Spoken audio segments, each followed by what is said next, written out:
এ বিষয়ে বিস্তারিত আলোচনার জন্য স্টুডিওতে আছেন সহকর্মী ওমর ইনান। যাচ্ছি তার কাছে। ইনান, শুরুতে আপনাকে স্বাগত জানাচ্ছি। ধন্যবাদ। ভারত পাকিস্তান হামলার উত্তেজনার বিষয়ে সর্বশেষ কি খবর আছে আপনার? রোজা, আপনি জানেন যে গতকাল ভারতের হামলার যে ব্যাপ্তি ছিল, এরপর এখন যে থেমে থেমে যে ধরনের হামলা পাল্টা হামলা হচ্ছে, অনেকের মনেই প্রশ্ন, যুদ্ধ কি থেমে গেল? আসলে যুদ্ধ কিন্তু এখনও কেউ ঘোষণা করেনি। পাকিস্তানের পক্ষ থেকে বলা হয়েছে যে ভারত যে ধরনের হামলা চালিয়েছে তা আসলে যুদ্ধের সামিল, যুদ্ধের মতো আচরণ করছে তারা। মূলত এই কারণে যে হামলার ব্যাপ্তির কারণে দ্বিতীয় দিনে এসে ভারত পাকিস্তান উত্তেজনার আসলে সবশেষ অবস্থান কি, সাধারণ মানুষের মধ্যে এ নিয়ে আগ্রহ থাকাটা স্বাভাবিক। আমরা যেমনটি প্রতিবেদনে দেখছিলাম যে এখন পর্যন্ত থেমে থেমে সীমান্তে তো গোলাগুলি চলছেই, পাশাপাশি রাতভর ভারতের পক্ষ থেকে পাকিস্তানের বিভিন্ন জায়গায় ড্রোন হামলার চেষ্টা চালানো হয়েছে এবং সেগুলো ভূপাতিত করার দাবি করেছে পাকিস্তানের পক্ষ থেকে। আমরা তাই কিন্তু প্রতিবেদনে দেখেছি।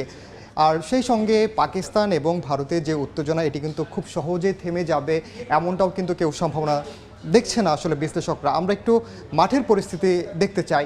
আমরা চলে যাব পাকিস্তানের ইসলামাবাদে। সেখানে আছেন গণমাধ্যম কর্মী নিগার দিলনাহার এবং ভারতে আছেন সুব্রত আচার্য।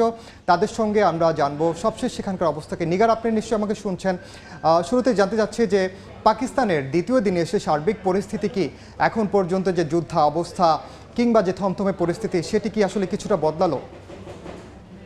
না, এটা আগের থেকে এখন পাকিস্তানের যদি বর্তমান পরিস্থিতি আমি বলি, তো আগের থেকে কিন্তু এটা একটু গুরুতর অবস্থাতে চলে গেছে। আপনারা হয়তো জানেন যে রাতভর পাকিস্তানের উপর কিন্তু বিভিন্ন জায়গাতে, মানে মেইন কিছু শহরে কিন্তু ভারতীয় ড্রোন হামলা করা হয়েছে। এবং সেখান থেকে আমি যদি বলি যে এখন পর্যন্ত সর্বশেষ যে খবরটা আমি পেয়েছি, প্রায় 25টি হ্যারক ড্রোন, ইসরায়েলি ড্রোন তারা পাকিস্তানের বিভিন্ন এরিয়াতে পাঠিয়েছে এখানে নজরদারি করার জন্য।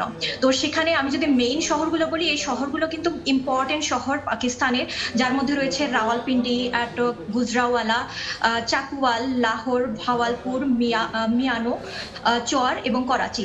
এখানকার মধ্যে যদি হতাহতের ঘটনা এভাবে পাওয়া যায়নি, কিন্তু সেখানে লাহোরে দ্বিতীয়বারের মতো হামলা করা হয়। সকালবেলা আমি লাহোরের প্রায় 7টার দিকে আমি লাহোরের স্থানীয়দের কাছ থেকে আমি যে খবরটা পাই, তারা হচ্ছে সাইরেন প্লাস বিস্ফোরণের খবর আওয়াজ শুনে তারা কিন্তু আতঙ্কিত হয়ে যায়। এবং তার পরবর্তীতে আমরা জানতে পারি যে ওখানে 2টি ড্রোন ভূপাতিত করা হয়েছে এবং সেখানে 4 জন সেনা কর্মকর্তা গুরুতর আহত হয়েছেন। সেখানে কোনো নিহতের খবর পাওয়া যায়নি। এরপরে মিয়ানো হচ্ছে সিন্ধু প্রদেশের করাচি সাইডের একটা এরিয়া, যেখানে একজন নিহত হয়েছেন এবং একজন গুরুতর আহত হয়েছেন। আর মেইন যদি আমি বলি, ইসলামাবাদ এন্ড রাওয়ালপিন্ডি হচ্ছে টুইন সিটি। সেই টুইন সিটিতে কিন্তু কাল রাত থেকেই, ইসলামাবাদ এবং রাওয়ালপিন্ডিতে কাল রাত থেকে কিন্তু এমার্জেন্সি অ্যালার্ট জারি করে রাখা হয়েছে। আমি নিজেও দেখেছি যে সেনাবাহিনীর টহল চলছিল। এবং সেই মুহূর্তে এখন বর্তমানে যদি বলি, এখানে দ্বিতীয় এবং তৃতীয়বারের মধ্যে হামলা করা হয়েছে। হামলা করা বলতে তারা ড্রোন পাঠিয়েছে এবং ড্রোনগুলো ভূপাতিত করা হয়েছে। সেটা হচ্ছে রাওয়ালপিন্ডির ফুড স্ট্রিট এবং রাওয়ালপিন্ডি যে ক্রিকেট স্টেডিয়াম, সেটার আশেপাশেই।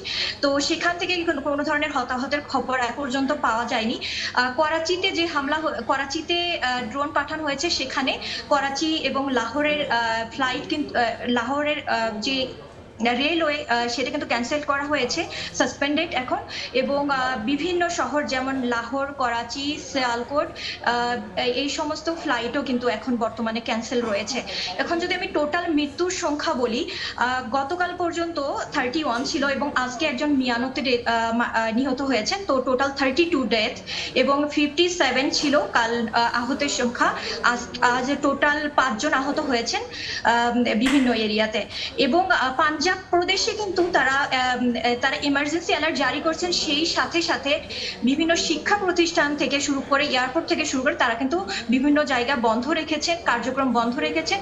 এবং পাঞ্জাবের সকল হসপিটালে ইমার্জেন্সি অ্যালার্ট জারি করা হয়েছে। আবার আপনার কাছে আসবো। আমরা একটু ভারতের পরিস্থিতিও জানতে চাই যে ভারত সরকারের পক্ষ থেকে আমরা দেখেছি যে বিরোধীরা সমর্থন দিয়েছে যে গতকালকে যে হামলা হয়েছে। সুব্রত, একটু বলবেন যে এখন পর্যন্ত ভারতের অবস্থা কি, তারা কি বলছে?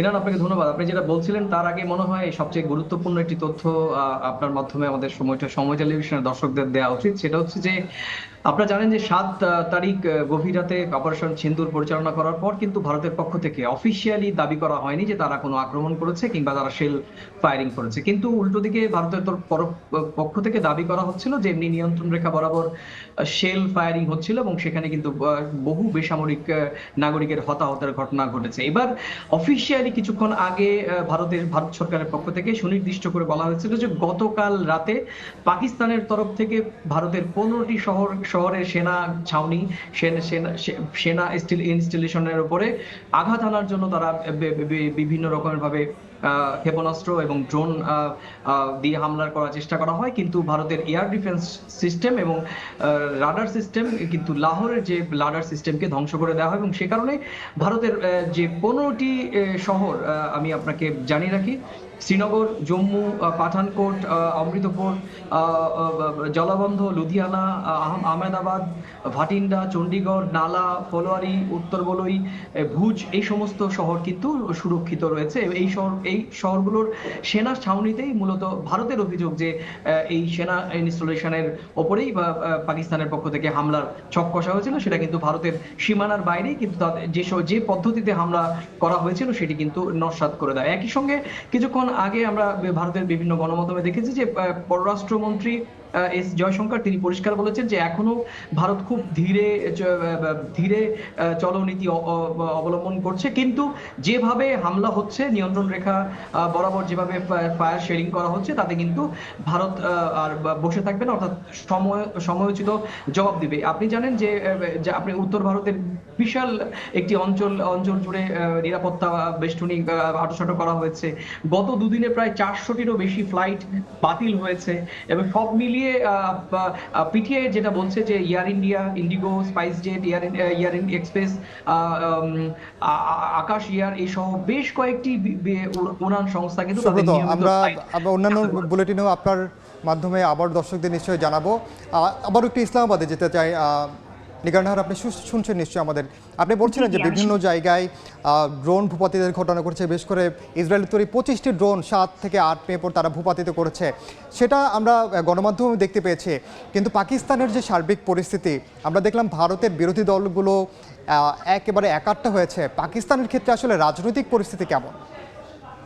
পাকিস্তানের ক্ষেত্রে যদি আমি রাজনৈতিক পরিস্থিতি বলি, এখানে মানুষ সহ অপোজিশনের পার্টি থেকে শুরু করে আর্মি পর্যন্ত সবাই কিন্তু একতা, তারা কিন্তু একসাথে মিলেই এই যুদ্ধের জন্য কিন্তু তারা কিন্তু প্রস্তুতি নিচ্ছে। তারা কিন্তু কোনো ধরনের এইরকম অ্যাটাককে কিন্তু তারা কিন্তু অপোজিশন মানে এই না যে তারা কিন্তু সরকারের খেলাফে যাবে, আর্মির খেলাফে যাবে। ইনফ্যাক্ট কাল কিন্তু PM শাহবাজ শরীফ পার্লামেন্টে বলেছেন যে অপোজিশনের যারা আছেন, যেমন পিটিআই, পিপিপি, যারাই হোক, সবাই যেন একভাবে একসাথে মিলে এই যুদ্ধের হাত থেকে পাকিস্তানকে রক্ষা করে।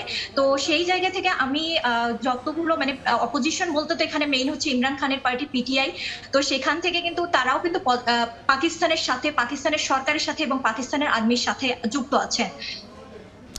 হ্যাঁ, পাকিস্তানের যেই সামরিক, আজকেও আমরা দেখেছি যে DGISPR পক্ষ থেকেও বেশ কিছু হুঁশিয়ারি দেওয়া হয়েছে।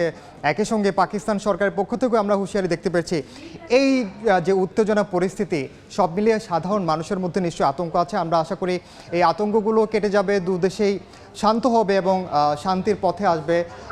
আপনাদের দুজনকে ধন্যবাদ আমাদের সঙ্গে যুক্ত হওয়ার জন্য। আর রোজা, যেমনটি আমাদের সহকর্মীরা বলছিলেন পাকিস্তান থেকে নিগার নাহার এবং সুব্রত আচার্য ভারত থেকে বলছিলেন যে এখনও কিন্তু থেমে উত্তেজনা আছে, বিশেষ করে বিরোধী দলের সঙ্গে সরকারের যে সমঝোতা, পাকিস্তান প্রশ্নে, নিজের দেশ প্রশ্নে তাদের যে অবস্থান, সেটি আসলে ভারতের পক্ষেও যেমন এক, পাকিস্তানের পক্ষেও আসলে এক। তো এই ছিল আসলে সবশেষ ভারত এবং পাকিস্তানের উত্তেজনা। ধন্যবাদ ইনান আপনাকে।